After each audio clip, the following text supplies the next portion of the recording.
And actually, he's a very, very dear friend of mine. His name is Dennis Dowker, who spent 30 years in the Ontario college system, retiring in 2017 as Executive Director of Academic Excellence and Quality Assurance at St. Clair College. I've known Dennis for quite a while. In fact, I'm a marriage officiant, and I had the honor of marrying him and his partner, his spouse, Sandy, who's a young 87 years old, and who, as we speak, has just undergone 2 significant surgeries in this past week and is at Med Hospital, right? But Dennis felt it was important enough to be here tonight because Sandy wanted him out of his room. And Sandy is kind of an old curmudgeon, but a heart of gold. And Sandy on social media, whenever things were posted about the mega hospital, he said, "Get the damn things built." So I think he's going to bring that message here tonight on behalf of Sandy. Please welcome Dennis Dowker.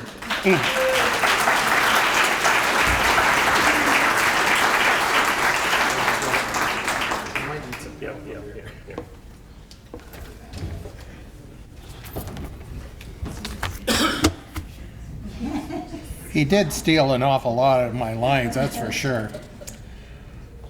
My name is Dennis Dowker, and I have the pleasure of living in the avian, lepidopterous, tomato, and now cannabis capital of Ontario. I lived in Windsor, though, from 2007 until 2016. And I have to say that I developed an affection for this city and for this whole region.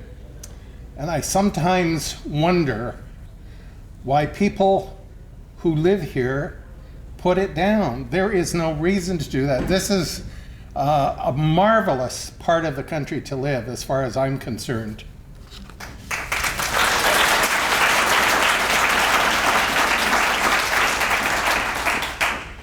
I wasn't going to mention this, but when I moved here in 2007, I had some interesting experiences as part of my move here.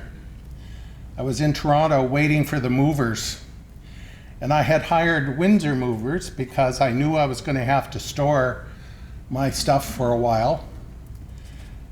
And when the young man walked into my place in Toronto, he said, "What the heck are you doing moving to Windsor? Everybody is moving out of Windsor." And I thought, wow, that's a great introduction to my new home. I know he was wrong, though. Anyway, Joe mentioned that Sandy and I are both senior citizens. I know you're surprised by that. Sandy is about to celebrate his 88th birthday on October the 15th.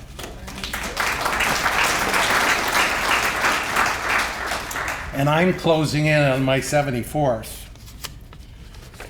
Sandy and I have been really lucky in our past history. We have good genes, and we have a long life of relatively no need for much in the way of health care. But I can guarantee you that, as the 1940s actress Bette Davis once famously said, "Aging ain't for sissies." And we've begun to experience some of what maybe Bette Davis was thinking about. I struggle with neuropathy, sciatica. I had a TIA a few years ago, and now, as you may have noticed, my knees are giving out.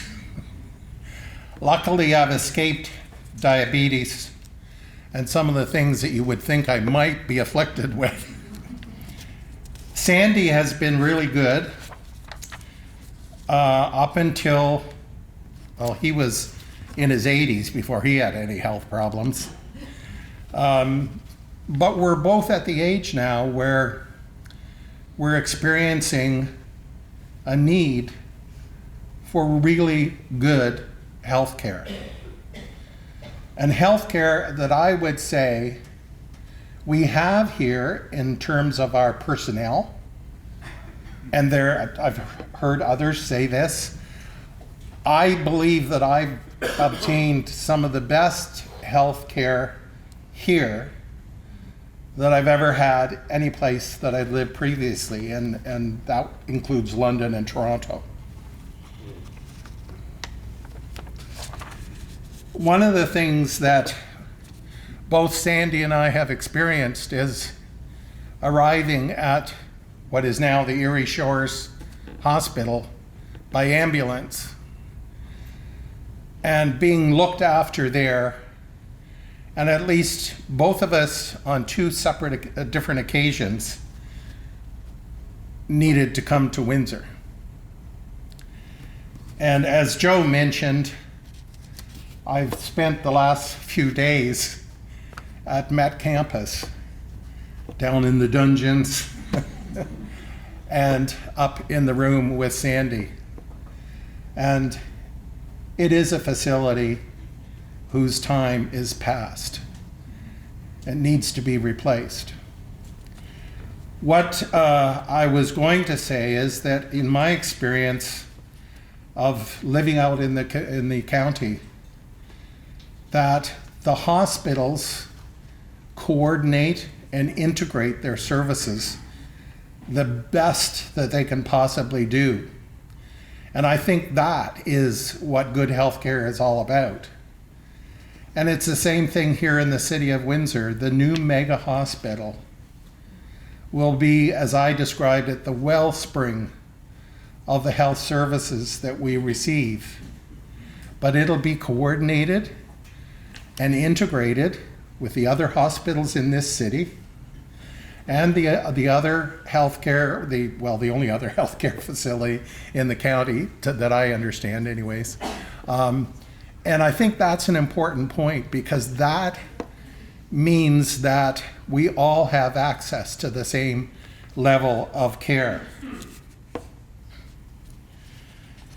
I lived in London when the new hospital was built there. And I remember some of the jokes about it being built out in the cow pasture. And if you drive in there today, you probably wouldn't even understand where that would have come from. But in those days, it was considered to be way out in the country, out in the boonies. It's a state-of-the-art facility that serves the needs not only of all of London, which is now about 350,000 people, but my brother, who lived in St. Thomas, also had the benefit of that wonderful institution. And that coordinated with the care that he got in St. Thomas. And I think that's a critical factor that we sometimes don't think about, is that level of integration is an important factor in having a mega hospital that will serve the needs of the entire community, but not by itself, together with all of the other hospitals and healthcare facilities.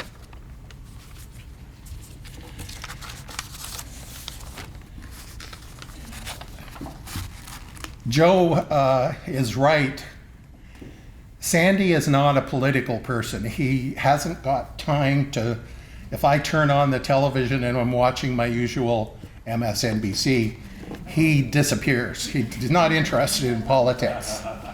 But every time, as Joe said, that he's gotten into a discussion about the new hospital, he says exactly what Joe said. Just get the damn thing built. Enough with all this talk. I guess I'll use those words to close, because as I understand it, the decision was made with careful thought in every aspect, and that includes the location. And I'm sure that the planning of the hospital itself will be, as was described, it will have the kinds of modern medical technology capabilities that the current hospitals couldn't even possibly do. So I'm looking forward to that hospital being built, and I'm trusting that both Sandy and I are going to be here if we ever need it. Thank you.